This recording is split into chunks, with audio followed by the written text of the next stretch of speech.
Thank you, Line. A couple of weeks ago, I was here in your office, and before leaving the office, I saw one of estas revistas, journals, and I thought, okay, I take it home. And you told me, hey, Alex, it's in Danish. I said, okay, I have a look.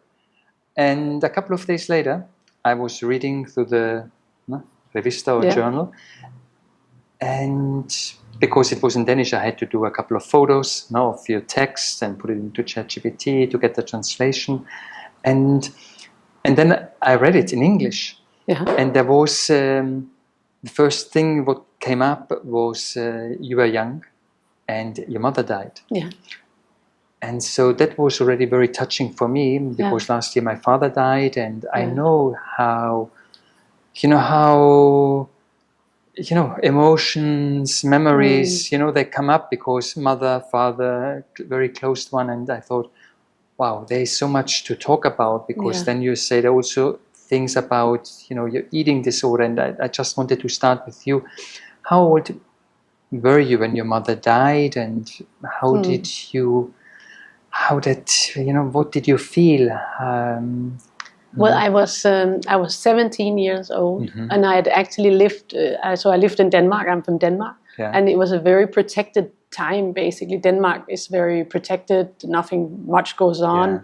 We're quite spoiled in a way. We're very lucky. So when she died, when I was 17, I was actually completely not prepared for that, because we don't talk about death in our society as such. All the old people are in an old people home. You don't see anybody dying, or you don't even see anybody old, I would say. If you're ill, you're in a hospital. So all these things are very, very not in our. It's not in our culture to speak about. So when she died, I was totally unprepared, I would say. Totally unprepared. Also, we're not very. For example, in my family, we were not very religious. So I had no religion or belief to go to, where sometimes I can see if people are very religious, then they have some kind of system for grief. For example, I think Jewish people, they have a whole day where they cry, or they have a tradition for this kind of things. So was it a sudden death of your mother? She had cancer, and it wasn't maybe a sudden death, but they hadn't prepared us. So because we don't talk about these things. You see, we didn't talk about illness.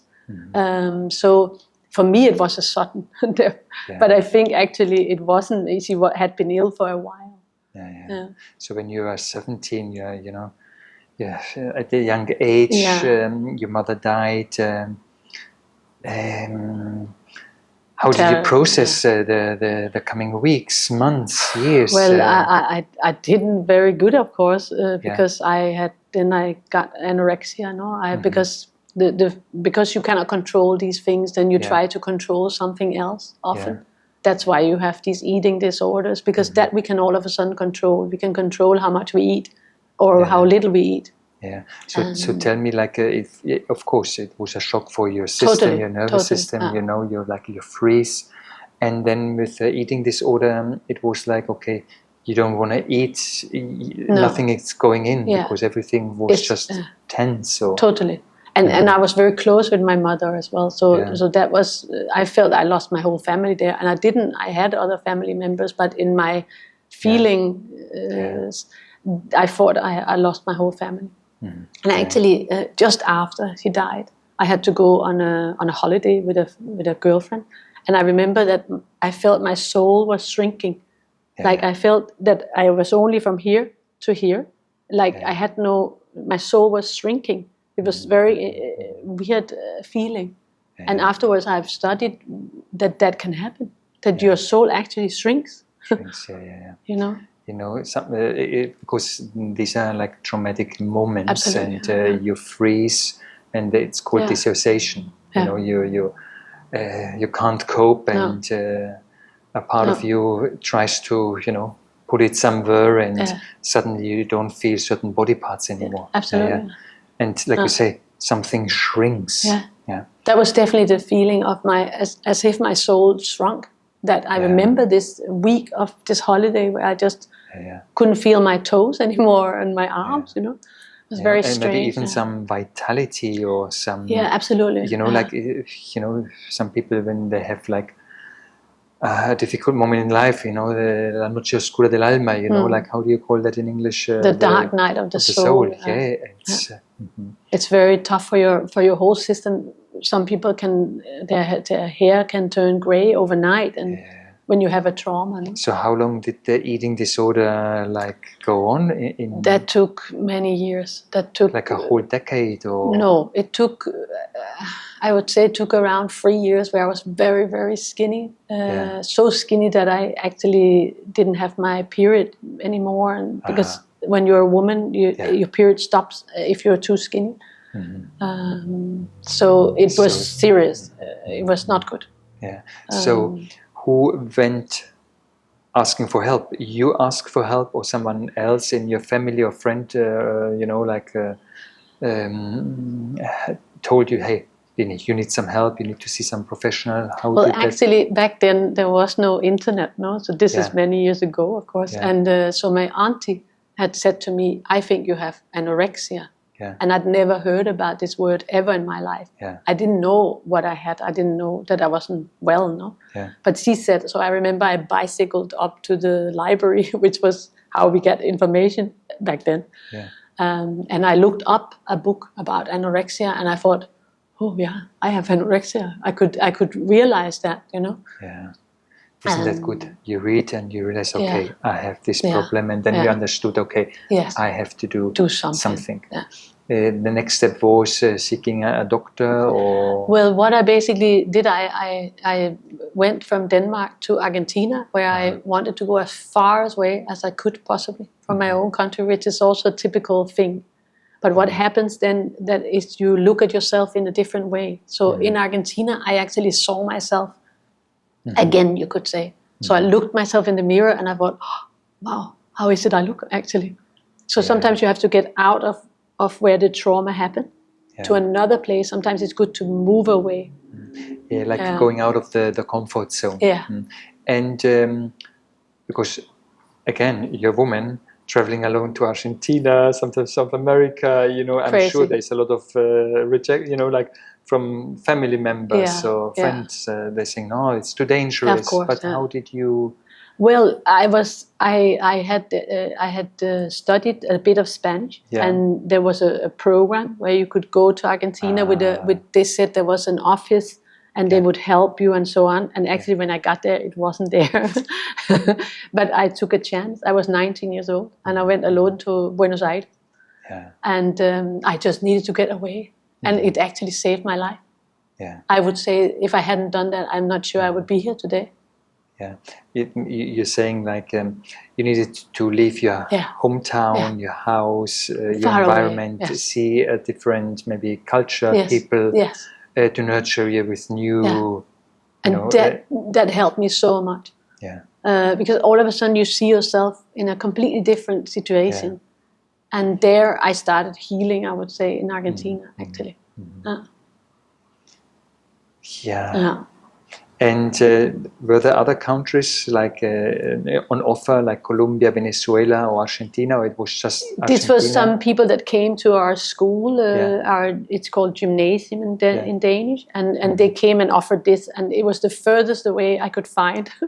And that was actually why I went there. That was a big deal, and also because I liked Spanish, no? Yeah. But I have to say, when I came to Argentina, they spoke completely different. Yeah. So I was like, well... like pleasure. And sauce. On the sauce was, and I had no idea what that meant. So I was looking in my dictionary. This is before the smart any phones. Yeah. So this is in 1992, no? Yeah. When I went to Argentina. Yeah. That's the beauty when you start traveling, even like with English. Yeah. Suddenly you go to Australia, to America, to Canada, or South Africa. You see these different people speaking with different dialects, or with the Spanish. You travel to Argentina, or totally Colombia, different. and Cuba, and Mexico, or in Spain. Yeah, it's lovely. It's lovely. So you wanted to move away because you feel like just going a little back, a little trapped, a little conditioned, or you were feeling you needed to see something new, to travel to... I think I needed to get away from where this horrible thing had happened to me. I see. I think that's what I need. I needed to just get far away. Because you're coming home every day, and it's like you're reminded of that. Yeah. Yes. Yeah. And so, how long did you stay in Argentina? 1 year. Wow. Yeah. And I couldn't speak any Spanish when I got there, very little. Yeah. So I had a little dictionary. Mm-hmm. In the old days, we had a little dictionary, and I was looking it up, and they were saying it all different than was in my book. Yeah. And there I found a book by a woman called Louise L. Hay, and that changed my life. Mm-hmm. So this book is called Heal Your Life. It's an amazing book. Yeah. And she's dead now, but she was an amazing woman. Mm-hmm. And that book, I started reading this book, and it's like a workbook with your thoughts. And I don't know if you know it, but it's very, very special book. And I cried for a month. Wow. And I couldn't even go to work. So I had a job as a waiter there, and I couldn't go to work because I just cried. I couldn't go to the supermarket because I cried. So you started with grieving, healing, finally, thanks to this book. How did that book appear in your life? I don't know. It was just there. I can't remember. I think I went to a library or a bookstore, and bam, there it was. It was meant to be. Yeah. And that book is a book that has helped many, many, many people. Yeah. Yeah. And she has helped many, many people. Yeah, isn't that amazing? Like certain books, the way they reach you, or they come in certain moments of your life that you just needed to read that story. Yeah. And I remember a friend of mine, he gave me the book of Samuel Sagan, Awakening the Third Eye, meditation and healing. And for me, this book also opened a whole new timeline. Wow, it's amazing. And so you were working there as a waitress and studying Spanish and reading that book, crying for a whole month. And like just with exercises like gratitude or thinking about certain past moments, or can you remember some exercises? She thinks, her belief is that our thoughts creates our life, which I firmly believe they do. Yeah. And they also create illness in our body if we are not thinking correctly. Yeah. So that is her belief, and she cured herself with cancer. She was 40 years old, she had cancer, and she started noticing that her thoughts were creating her illness. Yeah. And she cured herself, and she died when she was 90 or 90 something. Yeah. Mm-hmm. So this book is a workbook, you could say, and you go through certain emotions, and you try and turn your thoughts around. Yeah. And then I realized, and then in the back of the book there is a whole list of things that is wrong with you. For example, if you have back pain, that means you are thinking like this, or if you have anorexia, what is happening? What is your thought pattern? Yeah. And so I realized that I wasn't letting life in. Yeah. Food is nurturing, no? It's your mother as well that nurtures you. And so it was all connected. So I understood this with this book. Yeah. And that made me cry a lot. And I needed that. Mm-hmm. Because when somebody dies, we need to cry. Yeah. And my culture is not saying that's okay. Yeah. We always have to be brave. True. And that is very wrong. True. For me at least. Yeah. Also that happened with my father when he died. It really opened a deeper part of my heart. Yeah. I became even more vulnerable, like a beautiful vulnerability. Yeah. And it's lovely. And okay, we had our ups and downs and difficulties, but it was a really profound opening, in me, the way he died and accompanying him afterwards. And like what you said, coming back, the way we think. Yeah. You see, because I see that also in our society. Let's say the way politicians speak, or the noticias, the news, it's always about negativity. Always. And when we listen every day about negativity and fear and don't live, don't go out, it's stay at home, eat and watch telly, it's, how deep it ingrains, not just in our thoughts, but also in our behaviors. And very important. See, for example, Louise L. Hay has this exercise where you have to take a mirror and you have to look yourself in the mirror and you have to say, I love you. Yeah. And to do that is very, very, very difficult for most of us. So for you, Argentina, the book, studying a new culture, studying Spanish, that was like a profound healing process. Totally. I needed to get far away to be able to find myself, which is weird. But and after 1 year, okay, I'm sure you met people, yes, and wonderful. friends, and why did you decide, or what was the next step? Why did you decide to leave Argentina? Was there next step? Or? Well, then I had a ticket for a year, and I had a flight ticket back. And then I thought, okay, I'm going to go back and say hello. And I think I had a hope that my world back there was better now, that I would come home and feel more connected to what was left. But so I went back, and then I didn't stay very long, and then I traveled again for many years, in and out like that. Because you came home, still some memories were there, maybe the whole, you know, maybe your father or sister, brothers, or I had my father and my sister, and they were there, of course, but you expect something, you expect them to be the replacement of the person you've lost, and that's not fair, because they can never be that person, and that's actually can be very hard on the people that are left. It's not their fault, but in my head they had to be my mother, and they couldn't, of course. You see? And so you decided again to start traveling. Then I left again. Because already you had a year in Argentina, and so you had already something of your soul got freed, or you wanted to see other parts of the world. I was looking for answers, I think. I think that's the best way to describe it. I think when somebody dies that we love very much, we start looking for answers, and I've been looking for answers ever since. Why do we die? What happens to us?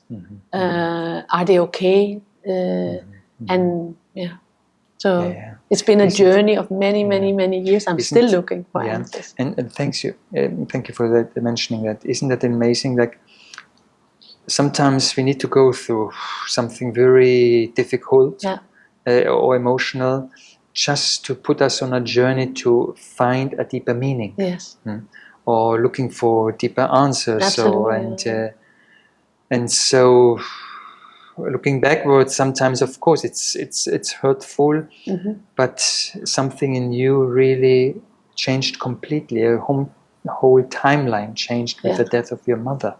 And years after, I found myself being very grateful for what happened, and that may sound weird to people, but I actually realized that without that event in my life, I wouldn't be the same person that I am. So in a way, I'm very, very grateful for what happened. I see that also with certain colleagues, closer colleagues I have. Sometimes when we live in a comfort zone, everything is, you have a house, you have a job, or everything is done for you, and sometimes people don't want to leave that comfort zone. But sometimes it's so, not sometimes, it's really good to see the world, other cultures, to travel. It really opens your mind, your soul, everything, your perspectives. Very, very much. And what was your next step then? Well, then I actually became, I started to become a tourist guide. I found this job, and I could become a tourist guide, so I went to Mallorca for 6 weeks on a tourist training school, tourist guide training. And then I became a tourist guide in Turkey. For 8 months I was there in Turkey, which was an amazing experience. And I was still healing. I was still reading a lot of books about what happens when we die, and how do we heal, and grief, and all these kind of things. And in Mallorca, in Turkey, there's different cultures around food. Did you already, you realized how important it is to eat? Did you already, no? I started actually in Argentina. I already started eating again, and then I became like normal again with that, and I could kind of leave that behind, And being a tourist guide, then of course you have to deal with so many different people from all around the world. Yes. No? I would say that also really opens your mind, to see, maybe you have Chinese tourists, Japanese tourists, from Filipina, American. You see the different attitudes. Absolutely. How was that for you? Well, one thing I noticed in Turkey was how the Turkish people were so kind and so beautiful people. They were really noticing each other and us also. I've traveled with groups of 3,000 kilometers. I was like a long guide tour, you could say, and very clever people that wanted to. In Turkey, there's a lot of history, but I noticed how the Turkish people notice each other in a completely different way than we do in Denmark. Yeah. It was very interesting. And also in Argentina, I would say the Argentinian people are also very warm. No? They're very warm people compared to us. Yeah. We have a different way of interacting so each culture has something really good and maybe something less good. True. So I noticed that a lot, that how we interact with each other, you know. Yeah, I remember also that in my travels, sometimes in, let's say in India, like here in Spain, sometimes you meet someone, you hug. Yeah. In India, it's not so much about hugging. It's more about hello, and from a certain distance. But like you say, each culture has the communication style, the way we have been brought up, or sometimes shaking hands. Yeah. So I think that was also one of my reasons coming from Germany, moving more to the Mediterranean area, because, like you say, there was something more about warmth between people. For me, it's something about family and the importance of the connection between us. You know, like they are not so interested in what we can get out of it. It's more like the human connection I found very interesting, because I was missing that as well. You know, so I think that's, for example, here in Spain, they all go together on the beach, the whole family. You know, on a domingo, for example, we call them domingueros, no, and it's the grandmother is there and everybody is there, and I think that's something we can learn a lot from. Yeah, like you say, different cultures have different, behaviors, attitudes. I remember also in Morocco, suddenly all kinds of doors opened, to stay a night here, to stay a night with another family, and offering the tea and food, and it was, it's really good to travel. I always tell people, young people, travel, see the world, and especially you, because you're a woman, sometimes a woman, recently there was one woman, she was from Germany, she traveled by her bicycle from Germany to South Africa, South Africa, going for, and she said, everyone was telling her, be careful because you're a woman. And she said, no. So many doors opened for me, actually. Yeah. Everyone was helping me because I was a woman. So it was not actually, it was really for me opening, because sometimes I also think, sometimes women, because I work with a lot of women, because they have gone through sexual abuse. And so I always, know how sometimes it is outside in the society out there. But her comment made me really kind of change something. It is true. Sometimes women, when they travel alone, there is so much more help or so much more care.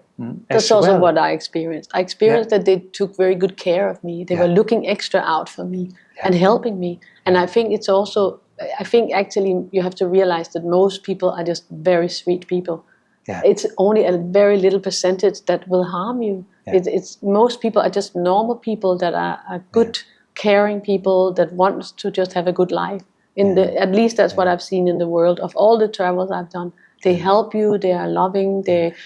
thank you. It is so true, because there's so much more people, they are caring and loving. Frente, versus people, they wanna, harm you or steal you. Or, I think if you look at the percentage, actually, it's very little people that are... Everybody understands as well, that could be their daughter traveling, That's how they looked at me in Argentina, for example. They were looking out for me. Everybody was helping me. Isn't it amazing how the mind sometimes, we travel sometimes. For example, I traveled also in South America, a lot in Brazil. Okay, I got stolen, I got robbed, because I'm a gringo, and all fine with that. And also I had sometimes in certain areas in La Favela, a little difficult moments. But actually, sometimes we think about, they have to take care. But when I think back in Brazil, also so many beautiful things happened. Exactly. Just more beautiful things than, 1-2 times being robbed. Well, that's what at least with all the travels I have done, I have seen that people are caring and loving and nice. Definitely. And so after Turkey and Mallorca, Yeah, then, how is it going? Then I went back again to Denmark, and then I got a job on a cruise ship because I really wanted to work on a cruise ship. Yeah. So I got a job as a cabin stewardess on a 5-star plus cruise ship. And the first, I did 4 months in the Caribbean. And then I was extremely tired after 4 months. And then later on, I did 7 months around the world. Wow. So I traveled a lot, of course. I'm still looking for answers, trying to find myself more than anything. I think that was what I was looking for. Yeah. Isn't it amazing? Sometimes we travel, not just we travel outside to see different parts of the world, but also sometimes we travel within, looking for deeper answers. That was my travel more than anything. Of course, I traveled in the physical world, but I also traveled within. So did you meet people on the cruise ship in the Caribbean or around the world? Sometimes people come with a certain message, or with they say, look, why don't you follow that person or read that book? Did you have absolutely a lot of that?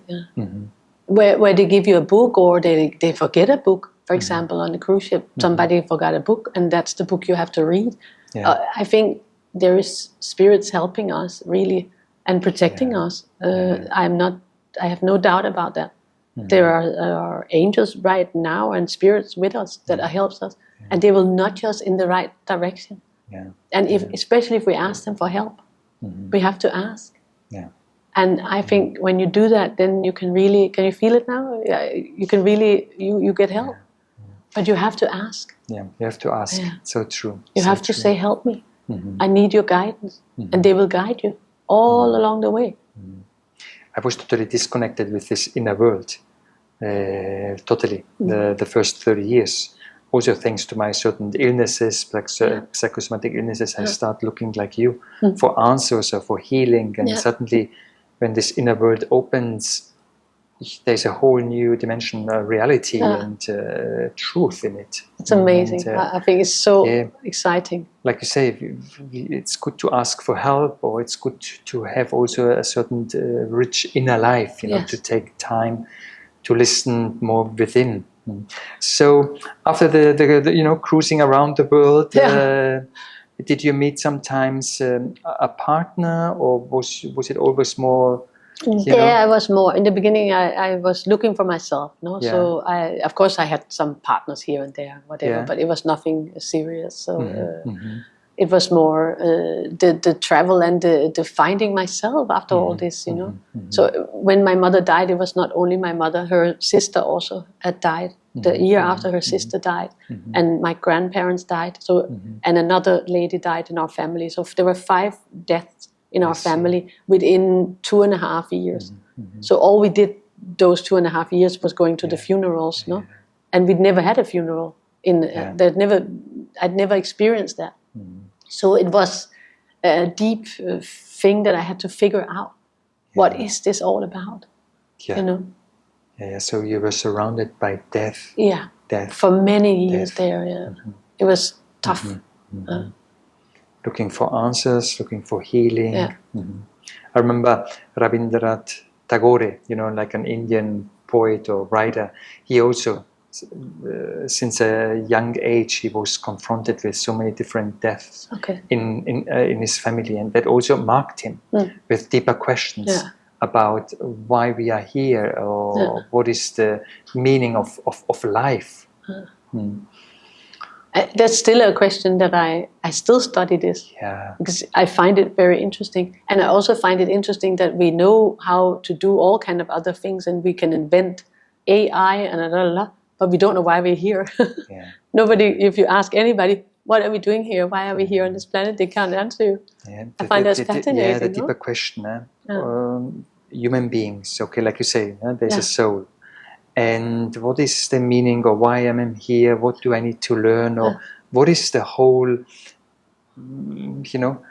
a couple of weeks ago, I love to read, like sometimes books, sometimes scientific studies, and especially about neuroscience. Like thanks to neuroscience now they can see the whole connectivity between neurons and different parts of the brain. And then they did a study about the universe, how different galaxies are connected. And it was like, there was this, like saying, it seems like that the whole universe is like the brain of a god. You know, the whole galaxies are also connected, like our neurons are connected. Our certain. And I thought, oh gosh, what? It just opened for me, like, okay, there's so much going on inside. Is it possible that we are just inside another great being? You know, all of us. It could be. And I love to think like this, because in that perspective, it gives me, you know, space to think everything is possible in life. You know, or whatever that is. You know, working, studying, traveling, or being. You know, everything is possible, and also thanks to you, because I met you a couple of days years ago, and asking for your services, for your know-how with your marketing company, and we never spoke about like a deeper meaning or spirituality or you know, looking for answers. How after Turkey, how did you come to Spain, or to like becoming an entrepreneur or building your own company? Well, then I thought, after traveling so much, I thought I better go back to Denmark and behave and be a normal person. Because Danish people always say, when are you coming back and living your life here, you know, and like you're supposed to do. Yeah. So I thought I will go back and see if I can study something, because I had traveled for a long time and been in things where I'm a waitress and so on, so not so much using my brain. Yeah. So I went back to Denmark and I started studying marketing. So I took a degree in marketing that took around 3 years. And there I met, in Argentina I learned to dance salsa. Yeah, so I loved dancing salsa. And in Denmark there was a little salsa place, thank God, because there I could meet all these people that have lots of, you know, movements and fun. And there I met a Cuban guy, and he was visiting his mother in Denmark. He was married to a Danish man, and he had to go back to Cuba. And then we decided to get married, so he could stay in Denmark. And that's how actually this whole thing happened. Then we got married very fast. And then we decided where could we both go and live, where he would speak the language and I already spoke Spanish, so there was no problem for me. And then we thought, okay, maybe Spain is the answer. And that's how I ended up in Spain. Up in Spain, thanks to a Cuban marriage in Denmark. Yes. Thanks to salsa. Yeah, thanks to salsa, definitely. Yeah. Because I started last year dancing salsa, and it's so much fun. It's amazing, like because as a woman, of course, you need to know the basic steps, but you really have to let go of everything. Just be guided. Absolutely. And when I have a Spanish-Cuban dance teacher, sometimes she's putting me into the woman's role. She's guiding me, and it's a whole different world opening. Because as a man, you need to know the movements. Absolutely. And it's a different dynamic. And that's also challenging, especially for Danish women, because we're very much in control. In Denmark, we are in charge of a lot of things, compared to other cultures. So to let go and let somebody guide you is a beautiful experience, actually. I love it. When I go out, we have to go out one day to dance salsa, or maybe after we finish this interview podcast. It's interesting for me when I dance with different women. You see if they want to control, or how much they want to control, or do they really flow.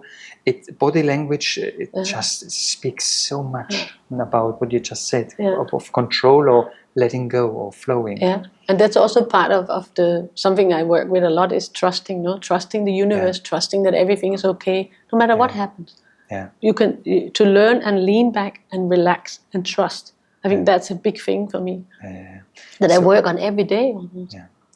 So thanks to salsa, with your marriage, you came to Spain, and then just setting up. But then I was hired in a real estate agency as a marketing manager down in Puerto Banús. And then there I met a girl, I hired a girl, my team was 8 people, and one of the women there, we said one day after lunch, we said maybe we should set up our own marketing agency. And then we said, maybe that's not a bad idea. And we had no money really. But so another girl there said, I'll lend you some 5,000 euros I have to lend you. So we started with 5,000 euros We had one desk and one computer, and we rented half an office in Puerto Banús, and we just left. I had a big position. I was the marketing manager. I had a big BMW and blah blah. Yeah. And I just left, and I set up my own company, which was a little bit crazy. But sometimes I have a gut feeling, and then I go for it, which is kind of crazy. And people say that makes no sense. Mm-hmm. Like, I married this Cuban guy because I had a gut feeling that that's what I had to do, and that made no sense in anybody's head. But it turned out really well in the end. Even though we got a divorce, it was he guided me here, no? So I believe in that you have to trust your gut feeling, and your brain will say, that's not logical, don't do it. And people will tell you not to do it. But if your gut feelings say you have to do it, you have to do it. And that's what I did with with starting this company. And do you know, like thanks to neuroscience, they know that there's like a second brain in our guts. With 500 millions of neurons. Wow. You know, it is actually called the second brain. And so it is really important to listen to that part. Like, many people have lost their connection, like through trauma or abuse or conditioning. Like you said in the beginning, you couldn't feel your legs anymore, just you lift half your body because of this kind of shock. But thanks, you recovered your eating disorder, you recovered your eating or your gut feeling, and and just go for it. That is so, like you say, there is something that is the way. Coming back to the gut feeling, it's always so interesting to meet new people in new situation. For example, what I do is when I meet people, like I met just an hour ago your son, it was really like, what is the message here for me? Does he have a message for me, or the way he's open, or because it really struck me, his openness, and this kind of curiosity, and also the sense of beauty, and that was for me. Okay, he is like someone really well, like encaminado. How do you say that? Encaminado, really well guided. I always say it's a gift to land in a woman's womb or in a family that is healthy. That is healthy, like physically, or having a healthy mindset, and where children can grow up in a very safe environment. Unfortunately, when I look out here, sometimes, we know about a lot of families, they're suffering outside, and how that affects also their children. Coming back to your gut feeling, how is it to like being a mother? Or before we speak, maybe being a mother, coming back to the, your Cuban experience, or the way you set up your own marketing agency and trusting your gut feeling. Let's continue there. Well, then I trusted. I left a big position, and we started this marketing agency called Redline Company. It's 22 years ago now. But we had literally a desk and a computer and half an office, and we had one client, and we took a chance. And I think that's also something that's cool to sometimes take a chance, try it. My gut feeling says do it. And a year after, the company I had worked in actually closed. So that was interesting. And we were going okay. We had this little marketing agency, me and this girl that I started the agency with. And 22 years, I'm still here. So she left the company some years ago. She wanted to go back to the UK. She was from the UK. And I continued. And, well, the rest is history, as we say. I'm still here. 22 years. 22 years now. And it has also been ups and downs, of course. And it's also challenging to have your own company. And the spiritual side of me helps me a lot in that as well. I try to be very grateful for the clients I have. I try to be grateful for my team as well, as much as I can, and look at the positive things. No? And also trusting that the universe, if, for example, if there's a client I don't get, it is because of something. It's because they are saying that I don't need this client, or that is not a good match, for example. It's better for the client or for me not to be working together. So that is, for me, it's like going to the gym. You have to keep training your mind to trust every day. Yeah, because sometimes, let's say, you have a new client coming in or wanting to meet you, but then he doesn't sign up or he doesn't want to work. Absolutely. And then you think, oh, why didn't he want to work with us? And there you have to really trust that it is not because of me or because of him. It's because maybe it's better for him and for me not to work together. But it's a constant battle of trusting and staying grounded. I think that's very important. Yeah, so true. Because also I work for myself the last 20 years, and there are always ups and downs. Always. And I see it nowadays like this. There's always a learning. There's always a learning. Sometimes you have so many clients. Sometimes you have a little less clients, and there's a learning in that. For me, for example, it was always about becoming more and more humble. Yeah, humble is a beautiful thing. And I agree. Yeah, because suddenly there's more clients. Suddenly I could see, like the little ego. Oh yes, I'm important. But then it's a continuous deconstruction of your mindset or the way you think about, because these ups and downs are so needed in life. Absolutely. Yeah. So, for example, your ups and downs in your, let's say, like marketing agency, would you like to? Well, for example, you think, okay, now it's really going great. No, so for example, I got a new office, great, and everything. I had more and more people working there, and then COVID started. Yeah, so we all had to go home, basically. I had 5 people working with me, but we couldn't be in the office. It was a lot of gastos, a lot of expenses. And then you go, okay, and you have to stay calm. Then you have to say, okay. So what I always do at least, is I say to them, whoever is in charge up there, I say, you decide if you want me to stop having this marketing agency. You tell me, and I will do something else.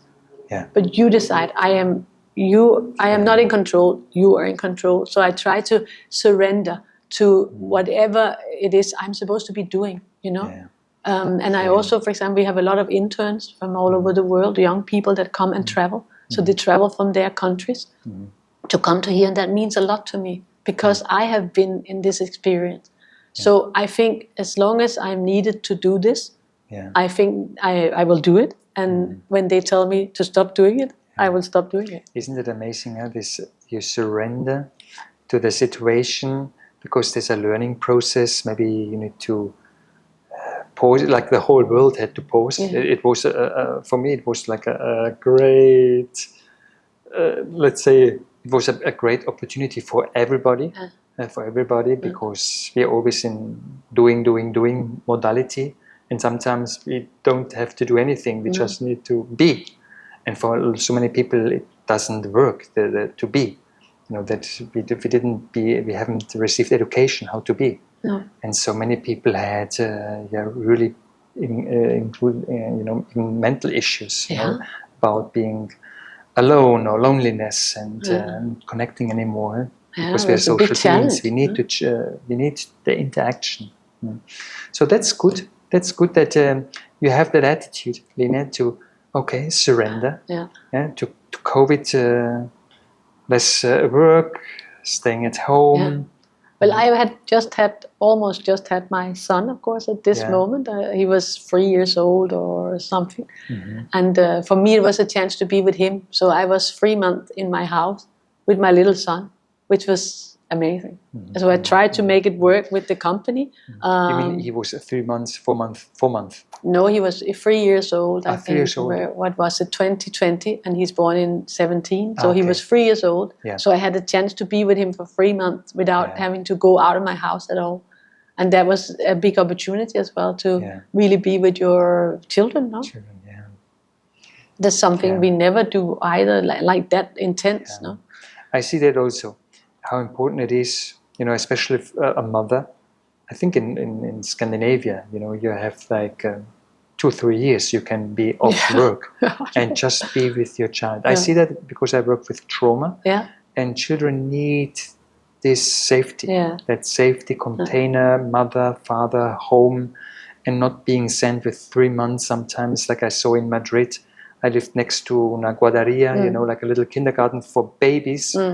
The mother leaving 3-month-old babies crying somewhere else, you know, and coming back in the afternoon. That was just living next door to that kind of kindergarten. It was like, wow, you know, like I had to see that reality, you know, because sometimes you don't see it. No, and the problem is, of course, like when you have a company or you have to work, you have to go back to work. In Spain, they give you 4-month maternity leave, and after 4 months, you have to go back to work. You have to leave your little child, little baby, with somebody else. It's very hard. I remember in India traveling, and I loved that because women, they carry the babies in the tea plantation. They carry the baby so in the front and the back, and they work with the baby on the chest. And I thought that is the right attitude. But it cannot always be done, of course, unfortunately. Because sometimes, like you say, one thing is maybe working in nature, because even I remember women working on construction had the baby. Another point would be maybe working in an office with a lot of light and a lot of noise, or a lot of problem solving, and people, you know. Yeah, you can't do that, of course. So Line, from your mother dying to Argentina to salsa to Cuba, coming to Spain, setting up your own agency. And how did you meet your husband, your actually husband? My current husband is, well, it was through my company, of course. So I've lived here for 24 years here in Spain. And I've never actually, for many, many years, I've never met or seen a Belgian person ever here in Spain. And all of a sudden, there were just so many of them. And some came into my company, and I met them here and there. And I had met these people that needed a website, and they said, why don't you come over? We have a photographer that has to take some pictures, and we would like you guys to meet. And it was a Saturday. They invited me. So I don't normally work on a Saturday, but they invited me to a barbecue, and I cannot cook anything. So I was thinking, I don't speak Flemish, no, and I don't know these people very well. But I thought, okay, I'm going to get a meal because I'm not so good at cooking. And I'm just going to say hello, you know. And so I went there, and I came in the door, and there was my current husband, and he is a photographer from Belgium. So you got a meal and a husband. I got a meal and a husband, and my current husband is also a chef, so he cooks every day for me. So I got many, many meals out of that. Wow. And I also got a beautiful child, a beautiful son. Yeah. So that was a good day. And again, you know, when we met, it was more first of business, because you have a marketing agency. I needed some of your services, and I also took my time, to sign or to use your services. But then the more we meet, or I also met your husband. That's what I'm asking. You know, I was just curious how you met him, because he's also helping me, with his services with photography and video. And what I see, coming back to you, like, it's just amazing how you travel. It's like a wave, like from one country to another one. The traveling, you're open for messages, you surrender, and you trust your gut feeling. It is, you know, it's really, you know, sometimes like surfing. You know, you surf the waves, you go up, you go down, you go up, you go down, and it's just amazing. Now to get you a little more deeper, and that's the reason I also, when I ask you, who can I interview you? And then you know, it was just naturally to interview you, and it is true, because there's so many other stories we could go deeper or ask you. What do you think?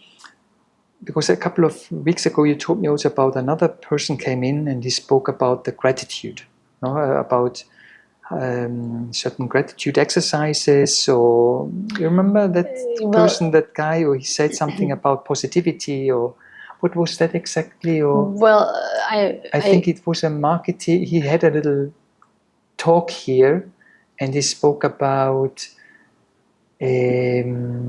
something around positivity, or the work with your team, that everyone is in the same, direction, or same in the line of positivity. I don't remember well. You remember? Or? Well, I don't know if you're referring to the fact that I set up a company called Gratitude Art, and that I believe in gratitude a lot. No, I didn't know that. No. Yeah. So I did some years ago. I set up a company as well called Gratitude Art, and the idea was that because you have to remember to be grateful all the time. It's not something we just naturally are. Yeah. In our culture. So I noticed with myself that I put up sticky post-it notes saying, be grateful and all these things, not to remind myself. I have to be grateful, I have to be humble, I have to, every day we're here, we should be grateful for being here, So I set up a company because I'm a graphic designer as well. So I designed some canvases with words on, saying, trust the universe, and all these things that I have to remember. And then when I did that, people started to be interested in that, to buy them. And then I made gratitude journals and all kind of things. So I have made like a whole product line because I realized that if we write down 5 things we're grateful for every day, we can turn our mind to be looking at the positive. Yeah. So this is really a proven method. And I do it myself every day. Every day I try and write 5 things that I'm grateful for that day. It just gave me a great idea, because sometimes we deal with certain people who, are complaining or very negative, and of course we listen, a minute or 2, but then I think it's great to say, okay, now tell me 2 positive things, please. Yeah. Just to help the whole conversation to lit a little bit up sometimes. Because I see that sometimes if you're always in the complaining or giving the fault to someone else, it's not healthy for the whole discussion, not healthy for me, not even healthy for that person. And so it just gave me that idea. Yeah. Okay. What are you grateful today? I will take that definitely with me. I have now I do it on my app, but in the old days I made these gratitude journals. No, you could actually write in them, and I sold a lot of these things. But now I have an app, and it's just every day to remind yourself, what am I grateful for today? Yeah. And that what happens is that what we focus on, we get more of. Yeah. So if you complain a lot and you think life's terrible, then everything will prove that to you. No? And that's the philosophy behind that everything we believe, we'll look at our glasses will be tinted with that. And that's why it's very, very exciting to try and be grateful. Even, some people say, I'm so old. But how lucky are you? Imagine we have another day. Thank you, My mother died when she was 50. And I'm 54 now. And every year and every day I'm like, thank you, I'm still here, Yeah. And especially with age, because we are more or less in our 50s. But I sometimes, I'm 56. No. Because I also believe in continuous learning. Whatever that is, a degree, a language, dance, because it really does something. It really keeps you young and elastic and joyful and absolutely. And I also like coming back to the gratitude, because when I work with people and they go a little deeper within, sometimes they receive a certain sentence from a deeper inner part, the soul. And I always say, look, this is your mantra, maybe for today or for this week, for this whole month. And like you said in the beginning, when we start listening, there is sometimes we are being guided, or there's help. There is lots of help. Yeah. Thank God. We just need to sometimes to not to stop, but to be. Again, we always do. Well, coming back to that, because I see you're a lot of do. What are your activities, or what to the being aspect? How do you cultivate the being aspect? Well, it's difficult because I have an 8-year-old son, and I have a company to run. But what I do is every morning I wake up. The first thing I do, I wake up a bit earlier than everybody else.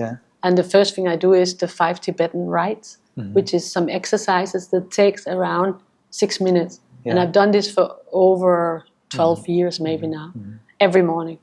And then I actually also do some yoga. We live on a mountain, so I have this around an hour for myself before everybody else wake up. 1 hour for yourself, That's a great start. That's a great start in the morning. And what I always do is they say namaste after the yoga, and then I say also no mistakes, which is something Byron Katie says. Before they said no mistake when they said namaste, but that also means there's no mistakes, there's no coincidences, everything is as it should be. No mistakes. So I try to say that every morning, namaste, and then I say no mistakes. No mistakes. No mistakes. There are no mistakes. You see, there's so much to learn. Like not just with the morning, like a kind of sacred, this half an hour, 1 hour, 2 hours, like really for your mental and physical well-being, because then you can start the day, whatever comes. So no mistake. I think a routine is also very exciting. I think so. In the old days, I hated routines, but I actually think there's something beautiful in discipline, in routines. Something you do every day is very, very good for you at the same hour. I think that's really something you should implement into your life, because there can be something very powerful in that, So I enjoy that a lot. I totally agree. A certain routine. For me, it's also, I live with my partner next to the beach. Today I had to come here for this interview. I couldn't swim, but in the morning I go for a little walk, and I swim, and then I meditate. And this is the start.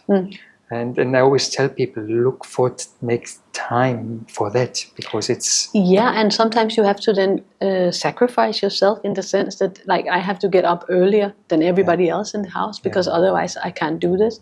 But I set my alarm and I do it. And I do it every morning, and that's because I promised myself that I would do it. So I also think to stay true to your promise to yourself is very important. I also studied that a lot, that the words we're saying to ourselves as well should also be like, we promise ourselves, tomorrow I'll do this and that, and then we don't do it. Then if we're not keeping our word. And also what is really striking me, because you can do it on your own. You see, other people, sometimes they need other people to do it. Because they don't have the will, or they don't have the gut feeling, or they don't have this wanting. Sometimes people need first other people groups, and that is also not that you have like a quality of yours that you can do it on your own. Well, what happened when I traveled all these years alone was I became my own best friend. So I wrote a lot of diary, and I wrote to myself. So these diaries, I still have them, but nobody's ever going to read them probably. But it was me speaking to me. So I think that's it. Your relationship to yourself is the first relationship that you have to develop. Because if you have a good relationship, it doesn't matter then.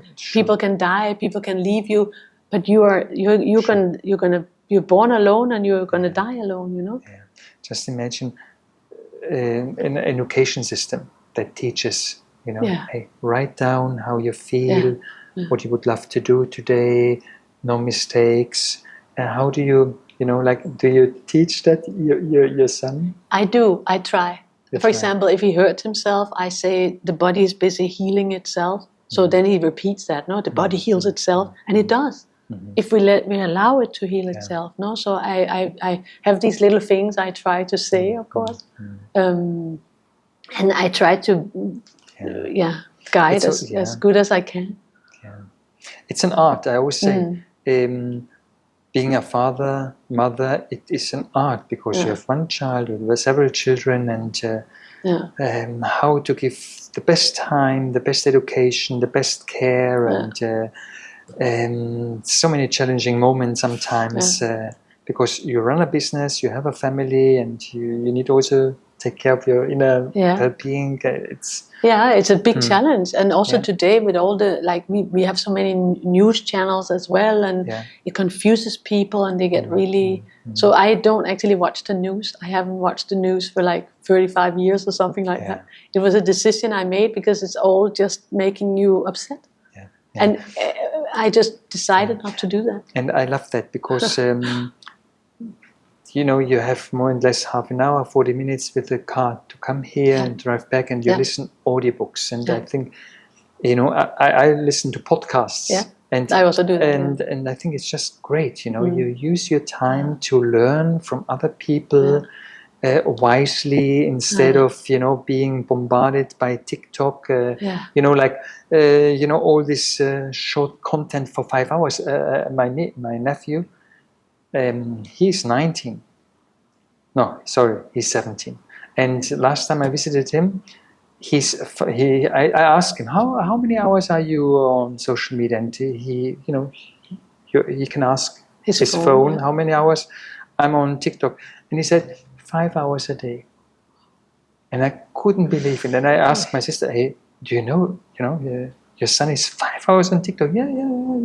And sometimes certain families, they don't have maybe that awareness that it's just very normal. And it's funny because now my sister, because she's little by little opening, she's seeing a healer, she's studying with yoga, and she's laughing because I told you many years, start with yoga, do something. And she was always laughing, putting that aside because her life was very different. But now suddenly, there's something, an inner calling. And you had that already. I would say it started with the death of... Well, and that's why I was in a way very lucky because, and I know that sounds really bizarre for some people, but I was very lucky because that moment guided me to another timeline. Yeah, another direction. And thank God. I think I think all the experiences I've had, spiritual experiences, and all what I'm learning as well, like you say, I drive every day and I learn lots of marvelous, fantastic things. And I'm so grateful for that. And if I hadn't had this awful experience, I wouldn't have been aware of any of this. So it's sometimes it's so important when clients come in. Sometimes, there's the business aspect, but also there's this personal aspect. Sometimes to get to client to know, look, sometimes it's important to know our pain, because sometimes our pain can show us also, suffering that we need maybe to run the business in a different way. Or sometimes you feel with certain clients, they come in for the first time, you can't be a therapist, but at least you'll have to listen. Or you can definitely help a lot, I think. Because listening is also so key, asking good questions or getting to know a little deeper the client. Or Thank you, Line. Thanks. It's nice that I get more and more to know you. Is there anything else you would like to share? I think I would like to mention one person that has, or one work that has helped me a lot. In the grief work, because there's not. So we all lose some people we love. That is how it is. We're all going to die, and that's also very important to just acknowledge. I think that we're all going to die. And one person I found that really has changed my view completely around is a lady called Byron Katie. Byron Katie has done some a thing that's called The Work. And she has 4 questions she asks, and it's very, very interesting. And she has one video on YouTube about grief. She has written some books that are very interesting. But I know her. You know her? I know her work. I think she has maybe changed the most for me. And it took me many years to find her. It's not very many years ago I discovered her work. She's quite old. She's been going for many years.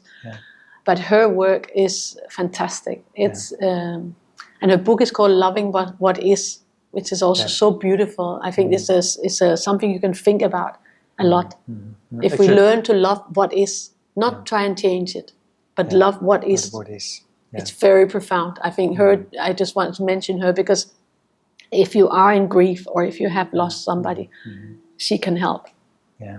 She can Reading really the help. book, going into these questions, Wow. It's mind-blowing, I would say. Yeah. The daughter of my partner, she loves Brian Katie, and so she's also in the book. And because when I work in the healing, the dimension, so you know certain people. Sometimes you recommend books or follow certain people. It's so good that there are so many people, professionals out there. We can look for help. Back then, when we were young, we didn't have internet. No. We had the local newspaper that was. That was so boring. And now you can there's so many options now. You can really get a lot of help. But I don't think, like, for example, Byron Katie could have come into my life much earlier, I think. But I don't think I was ready for that because her work is it's very powerful. You really have to be ready for her work. Because it can really change. I mean, she works with some really big traumas and they can be solved with these 4 questions she has. It's extremely powerful, but you kind of have to be a bit ready for it. Yes. And here we come back again. You know, when we meet each person, is there a message for me here, or what do I need to learn here, or he or she, and suddenly we go a little deeper, or deeper. We become more subtle, and because it is true, the more we are connected, there is a certain flow in life with everything.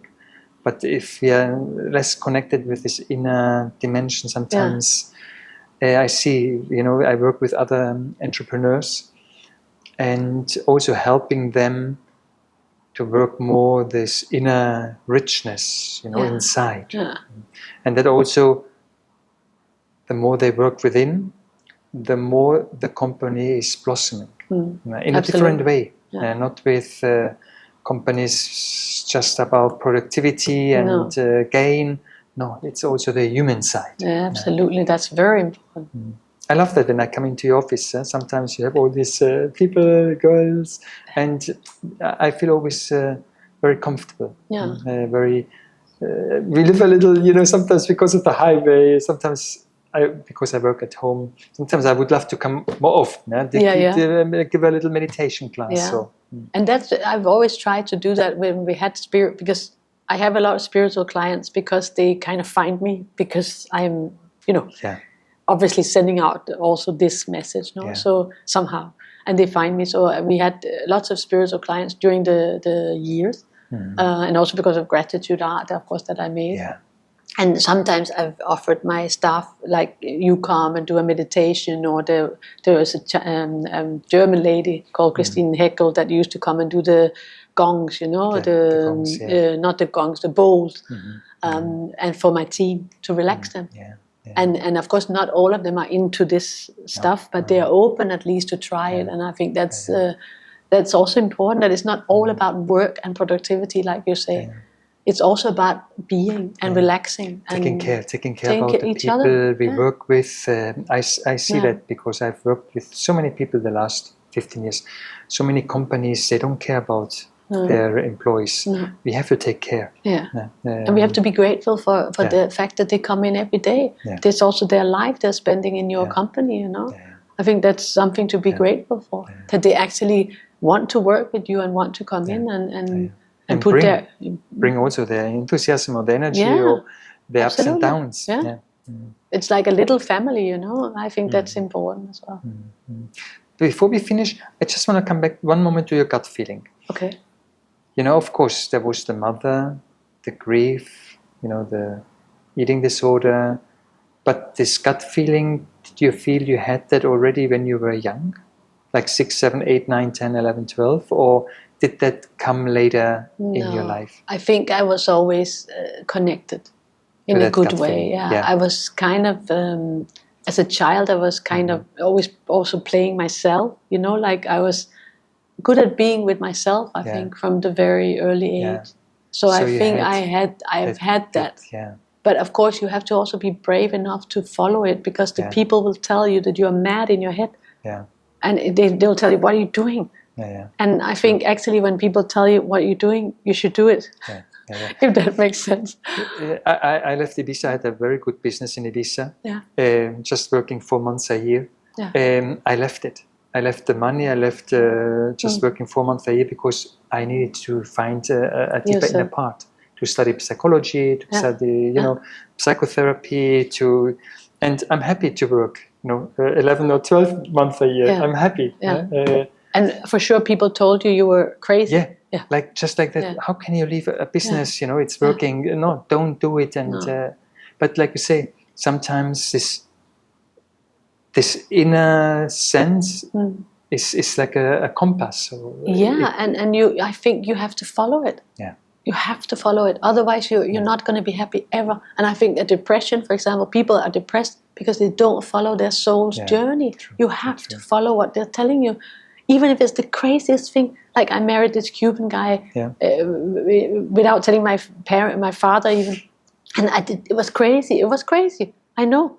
I left this big job I had to start a company. We had 5,000 euros. That was also crazy. But it's all good now, And I had to do these things. I think it's important. And I think that is the beauty, because you did it, and also the power of a woman. You can travel, you can set up your business, you can do everything, and I think that is also what I've observed the last 50 years in our society. Women suddenly they have so much more possibilities. Also through the internet, suddenly you can have your own online company, and I feel that is so great. And I just think back, women, like almost like black people didn't have any rights. And now being a woman, you at least more or less in our society, you can do so many things. And most of the people I hire are women, and it's not to be discriminating, but for example, I have a web programmer from Morocco. She's a woman, and of course that's you think, okay, can this be done? Is it good? And she's super good and super powerful, and and I like that. I think that's really cool to give them an opportunity. Because not everybody does that. To give them the trampoline. Plus, it's amazing, the work she does. So, Isn't it amazing? Like people, like you say, you have sometimes interns, sometimes other people work for you, like full time, and you help them to blossom with their talents, or to bring out their best, or just like I can see maybe you are sometimes like a big mother for them, or like a big boss, like nice, like caring boss, or. And I think what's cool about Redline also is that we are in Spain, but we are from all different nationalities. So all my staff and all the interns are from all over the world. I've had interns from Yemen, from Turkmenistan, from everywhere, France, you name it, So. And that interaction is really exciting. I think what I learned traveling was that we're all just human beings, and it's so amazing. It doesn't matter what color you are, or where you're from, or nothing. And it's nice because they come here, it's a safe space, they're learning from each other, to create these nurturing spaces. I think that's so exciting, and that's why I love being here on the Costa del Sol as well. Is that all the nationalities just mixed together. I think that's such an opportunity for all of us to connect. It's a great place where we live. It's a great place internationally. It is, I would say, very safe, quite safe. It's a lovely place. That's why I stayed so many years ago. And now I'm just a bigger question. Okay, we have met also, higher forces, they have put us together to meet each other, and let's see where that goes.